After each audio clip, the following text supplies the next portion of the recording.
Donc je voulais commencer cette émission par cet article ce matin de Bulwark. C'est rare dans la vie, j'imagine que ça vous arrive. Vous êtes en train de lire quelque chose, d'entendre quelque chose, de regarder quelque chose et vous vous sentez 100% en phase avec ce qui est dit ou ce qui est écrit en disant « tiens, c'est exactement ce que je pense ». Et cet article ce matin de William Crystal dans The Bulwark, c'est exactement ce que je pense au surlendemain d'une nouvelle tentative d'assassinat contre Donald Trump. On va regarder ce titre parce que c'est exactement aujourd'hui ce qui pourrait être le slogan de la chute, le slogan de Maintenant Média. Pas de violence, pas de démagogie, no kings. C'est trois valeurs qui sont différentes et qui doivent être combinées aujourd'hui. Évidemment, on est opposé à toute forme de violence. C'est le sous-titre. Et on condamne ce qui s'est passé samedi. Même si ici, vous le savez, et en plus, nous vivons aux États-Unis, nous critiquons, nous décryptons, nous dénonçons, nous manifestons contre Donald Trump. Rien ne justifie ce qui a été essayé samedi. Comme rien ne justifiait la mort de Charlie Kirk et comme rien ne justifiait la mort de Melissa Hartman, élue démocrate du Minnesota. Rien.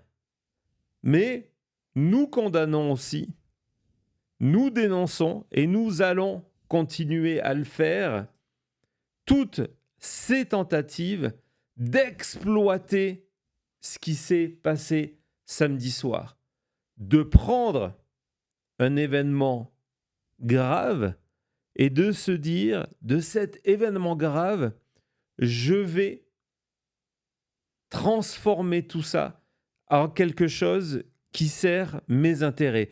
Que cela soit la construction d'une salle de bal ou que cela soit l'avancée de lois restrictives sur la liberté de parole. Nous condamnons ça. Et puis, évidemment, plus que jamais, et je vous invite à aller lire vraiment le blog de Jessica sur maintenantmedia.com qui est vraiment, pas parce que c'est Springsteen, moi ça a été c'est peut-être son blog qui m'a le plus touché, parce que je le trouve extrêmement juste. Tout dedans est bon. Le fait que nous sommes no kings et on va continuer à être no kings, on va se battre pour la démocratie de manière pacifique. Donc avançons rapidement, Thomas, dans cet article de Bill Crystal dans The Bulwark. Voilà, il revient sur ce qui s'est passé et il dit qu'au contraire,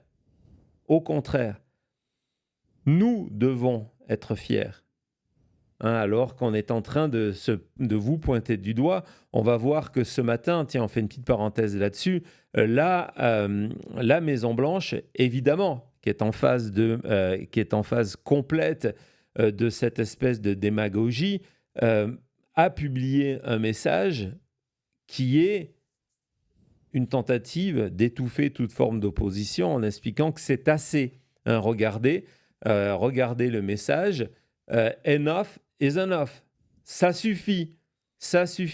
Et regardez, c'est une attaque de Donald Trump contre les démocrates. Donc c'est une attaque pour dire qu'il faut arrêter d'attaquer.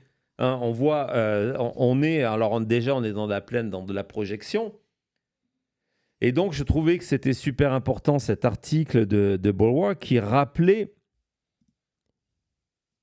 que ces manifestations No Kings qui ont rassemblé des millions d'Américains dans l'ensemble du pays étaient des manifestations pacifiques et que nous appartenons, Maintenant Média, The Bulwark, à un mouvement pacifique de défense de la démocratie et de rejet de toute tentative de dictature aujourd'hui. Donc voilà, donc ça c'est le premier point.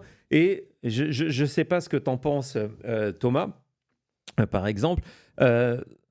C'est vraiment important de le dire.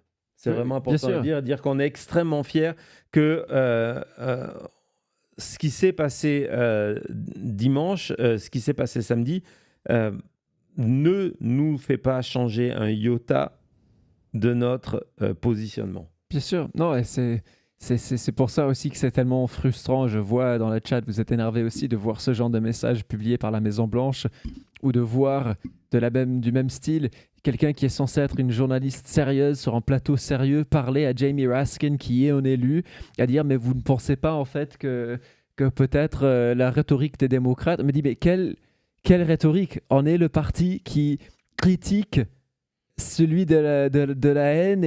Donc, il faut toujours mettre ça au clair, toujours faire ce rappel. C'est important de ne pas laisser ce genre d'événements dramatiques changer notre perception de la réalité ou manipuler qui on est, etc. Donc voilà, on ne changera pas qui on est parce qu'il y a eu ce genre d'événements.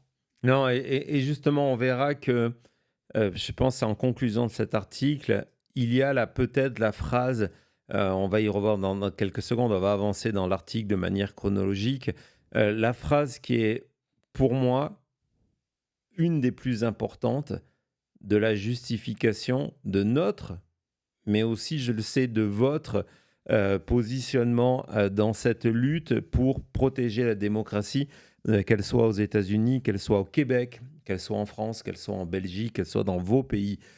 Donc, évidemment, on revient sur cette volonté, c'était sur les réseaux sociaux, parce qu'il n'y a même pas de certitude que Cole Allen a participé à une manifestation No Kings, et par les influenceurs MAGA, c'est de dire, regardez, No Kings, c'est un mouvement extrémiste parce que il y a une personne parmi plusieurs millions qui aurait peut-être, on n'est même pas certain, participé à ce moment-là. Et même si on avait une certitude absolue, c'est pas parce que Cole Allen a participé à No Kings que No Kings doit être interdit. Mais vous allez voir que... C'est fou qu'on doit passer du temps à expliquer ce genre de choses. Oui, mais parce que c'est la prochaine étape. Parce que justement, dans cette espèce de cirque permanent qui fait qu'on passe beaucoup trop de temps à parler de choses absolument pas importantes, en coulisses, il se passe des choses extrêmement dangereuses. Et le fait que demain, Donald Trump souhaiterait dire « Ah ben tiens, vous avez participé à une manifestation No Kings, vous êtes un terroriste domestique. » Les outils pour faire ça existent. On va en parler. Donc, on va continuer très rapidement dans cet article de Bulwark. Et donc, évidemment, on revient sur le fait qu'il va falloir lutter.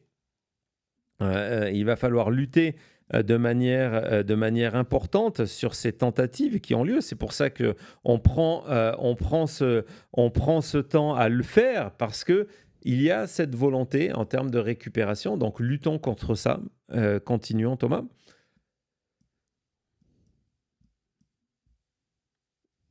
Et donc, on va revenir tout à l'heure sur le NCPM7, qui est vraiment un texte extrêmement grave. On en a parlé ici déjà une ou deux fois, et je pense que c'est vraiment important d'y revenir. Et donc, ce qu'écrivait, je suis d'accord malheureusement avec l'analyse de Bill Kristol, qui se base sur ce qui s'est passé au lendemain de l'assassinat de Charlie Kirk, en disant, voilà, il va y avoir, je pense, il y en a déjà eu, mais encore plus dès demain, lorsqu'il va y avoir un nouveau texte, le texte FISA, qui va être présenté, on va y revenir, à la Chambre des représentants. Le fait qu'il faut voter pour ce genre de texte qui est restrictif des libertés individuelles, parce que samedi, il y a eu ça. Alors je sais que samedi, petite parenthèse encore une fois, On a beaucoup parlé, et on va y revenir, sur le fait comment rapidement l'attaque du Hilton est devenue une excuse pour dire il faut la salle de bal de Donald Trump. J'aurais tendance à dire que si la seule volonté de récupération de ce qui s'est passé et d'utilisation politique, c'était cette histoire de salle de bal, beat it, ok, j'ai pas de problème avec ça. Le problème, c'est que on va le voir, on le voit déjà dans les déclarations de Todd Blanche, par exemple, le ministre de la Justice, qui est, à mon avis, encore plus extrémiste que Pam Bondi, plus dangereux que Pam Bondi. On se rend compte que la salle de bal, c'est, encore une fois, l'objet brillant que on nous a mis devant les yeux, en disant « Ah bah regardez, ça sert qu'à la salle de bal ». Non, non, non. Ça sert à justifier des choses beaucoup plus graves et qui atteignent à nos libertés, liberté de parole, liberté d'être journaliste indépendant aussi. On va y revenir. Thomas, si tu peux continuer dans ce papier. Donc évidemment, on n'a aucune responsabilité en étant un mouvement pro-démocratie et on ne doit pas être ralenti. Mais c'est pour ça qu'on est là aujourd'hui. On est là aujourd'hui parce qu'on ne va pas se laisser stopper par ces attaques et on va continuer ensemble avec vous, grâce à vous, ce combat-là. Vas-y Thomas. Donc évidemment, on va y revenir là-dessus. C'était une liste, je voulais vous montrer pourquoi j'étais en accord complet avec cet article, une liste des attaques de Donald Trump, qui aujourd'hui, encore une fois, et les médias, dont les médias français, tombent dans ce piège-là à chaque fois, d'oublier l'historique de Donald Trump. Alors, à chaque fois, on va le voir, d'ailleurs, le Bulwark avait fait un article en 2024 déjà, où ils avaient dressé un catalogue de la rhétorique violente de Donald Trump, en disant que personne avant lui n'a jamais été aussi violent. On va voir que, non, vraiment, on a le sentiment c'est le jour de la marmotte. Tout à l'heure, j'ai vu passer le message dans le chat. De dire, voilà, jamais personne avant Trump a autant attaqué tout le monde, ses ennemis. On va voir que The Atlantic avait fait, je crois que c'était en 2024 ou 2025, un article sur un espèce de catalogue. Il s'était amusé, entre guillemets, à prendre 40 exemples depuis 2015 où Donald Trump avait soit incité, soit s'était félicité de la violence aux États-Unis. Ouais. Non, exactement. Il ne faut pas oublier ce genre de choses. Non, il ne faut pas. Mais ce qui est fou, c'est que c'est le flash de Men in Black. Ouais. C'est le flash de Men in Black. Lorsque vous avez, y compris des journalistes que je respecte, que même je connais personnellement, pour tout vous dire, qui oublient ça et vous disent « Mais regardez comment Donald Trump est admirable, comment son discours est exemplaire, comment il est devenu le parangon de la sagesse. » Et ça rend fou parce qu'on l'a déjà vu de voir Trump venir avec la voix un peu plus calme. Ouais. Oui, même son ton, il fait comme s'il réfléchissait. C'est fou, on a déjà vécu ça. C'est le jour de la marmotte avec Men in Black, ensemble, tous les jours. Ouais, c'est deux films. Avant de te laisser la parole, justement, Cody, Thomas, tu vas aller dans l'autre. Tant qu'on est là, on va dans le paragraphe, dans celui-ci, voilà, dans ce dossier-là. C'est le moment, je crois, de faire le petit tour de certaines déclarations de Donald Trump, certains tweets de Donald Trump, parce qu'aujourd'hui, par exemple, il vient de demander le renvoi de Jimmy Kimmel. Même Melania Trump est rentrée dans la danse en disant il faut renvoyer, c'est terrible. Juste, tiens, vas-y, montre-nous. Je sais que vous... Évidemment, je m'adresse à des experts dans notre chat. Vous n'avez pas, vous, le flash, ça marche pas avec vous. Vous le savez. Mais regardez Donald Trump au lendemain de la mort de Rob Reiner, un réalisateur de films. Qu'est-ce qu'il dit ? Il dit que, de toute façon, regardez, il a été assassiné parce que il y avait cette histoire de Trump derangement syndrome. On se rappelle du choc. Non, oubliez sur LCI ce genre de message. Regardez, encore une fois, Donald Trump au lendemain de la mort de l'ancien patron du FBI, Robert Mueller, en disant « Il vient de mourir. Bien, je suis heureux qu'il soit mort. » Non, mais regardez, Donald Trump, c'est le vrai président des États-Unis. Regardez son discours d'union, d'apaisement. Il vient de dire que sa prochaine fois qu'il parlera des journalistes, il fera un discours d'amour, de love. Regardez Donald Trump qui, en parlant d'élus démocrates du Sénat, parce qu'ils avaient osé rappeler aux soldats américains qu'ils avaient un devoir, que ce devoir, c'était celui de la Constitution et que ce devoir-là les obligeait à ne pas appliquer des ordres s'ils étaient illégaux. Regardez, on devrait les punir par la mort. Et Donald Trump, qui avait Retruth, un autre message qui incitait à la pendaison. Regardez, Donald Trump, qui, en 2020, partageait une vidéo qui expliquait que le seul démocrate bon, c'est un démocrate mort. Non, mais tout va bien. Donald Trump, c'est le président de l'Union nationale et de l'amour. Regardez Donald Trump qui, en 2016, appelait ses supporters à péter la gueule, c'était à Vegas, de péter la gueule à tout ce qui était contre Donald Trump et qu'il paierait les avocats. Tout va bien. Regardez Donald Trump qui, en 2020, se félicitait lorsque certains de ses supporters avaient tenté de faire sortir de la route, c'était au Texas, le bus de la campagne pour Joe Biden et Kamala Harris. Regardez Donald Trump qui expliquait, après la mort de Charlie Kirk, que lui, non, il détestait ses opposants et qu'il ne souhaitait rien de bon pour eux. Regardez les jeunes du Parti républicain discuter entre eux de leur amour pour Hitler. Regardez enfin, c'est pas celui-là, hop, le suivant.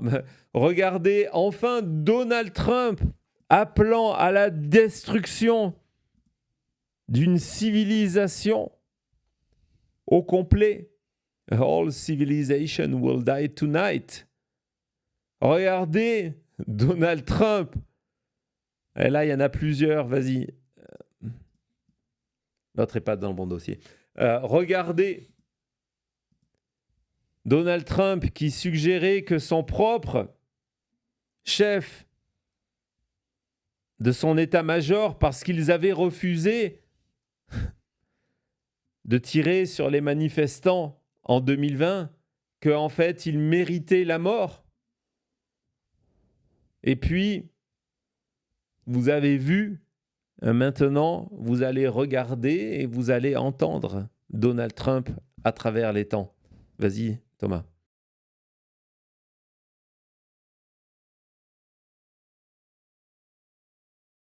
Mark Kelly and 5 other congressional Democrats as traitors who deserve the death penalty. Over the weekend, Trump effectively said that Milley should be executed for treason. The president reacting to Mueller's death on Truth Social, saying, I'm glad he's dead. Knock the crap out of him, would you? I will pay for the legal fees. If I say don't hurt him, then the press says, well, Trump isn't as tough as he used to be. President Trump is responding to Rob Reiner's death, posting on Truth Social. Reiner's death was due to, quote, the anger he caused others through his massive, unyielding, and incurable affliction with a mind-crippling disease known as Trump derangement syndrome. The former president posted this photo of himself getting ready to swing a baseball bat next to a photo of Bragg. Today, Bragg's office received a package containing white powder and a threatening note. I love the old days. You know what they used to do to guys like that? They'd be carried out on a stretcher, folks. Like to punch him in the face, I'll tell you. President Trump tweeting, when the looting starts, the shooting starts. Try not to hurt him. If you do, I'll defend you in court. We had some people, some rough guys like we have right in here, and they started punching back. It was a beautiful thing. I would have been boom, boom, boom. I'll beat that. He's threatening riots if he gets charged with a misdemeanor. She says, you know, the quote, potential death and destruction in such a false charge could be catastrophic for our country. I don't know if I'll do the fighting myself or if other people will. Like when you guys put somebody in the car and you're protecting their head, I said, you can take the hand away, okay? Proud boys. Stand back and stand by. Our country is under siege. We're going to the Capitol to make your voices heard. And you have to get your people to fight because you'll never take back our country with weakness. If you don't fight like hell, you're not going to have a country anymore. Ouais, c'est une édition très spéciale de La Chute. On se retrouve tout de suite après.